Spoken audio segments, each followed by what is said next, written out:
সমাজ সংস্কারে দ্বীন ইসলামের ভূমিকা।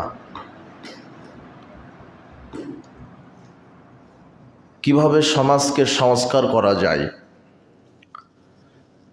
সমাজ সংস্কার করতে, সমাজ বিনির্মাণ করতে দ্বীন ইসলামের গুরুত্ব কতটুকুন, ভূমিকা কতটুকুন, এই বিষয়ে আমরা কোরআন এবং সহিহ সুন্নাহ থেকে আলোচনা করার চেষ্টা করব ইনশাআল্লাহ। আসলে সমাজটা কি? আমরা পড়াশোনা করে এসেছি যে সমাজ মানে আমাদের চারপাশে যা কিছু আছে,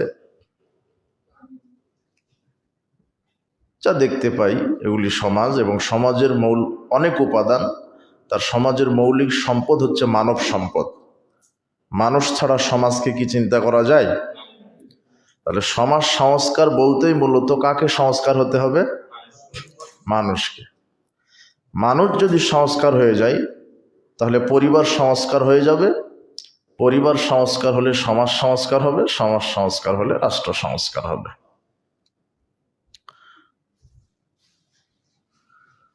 তো সমাজ সংস্কারের জন্য, দিকভোলা পথভোলা মানুষকে সঠিক পথের দিশা দেওয়ার জন্য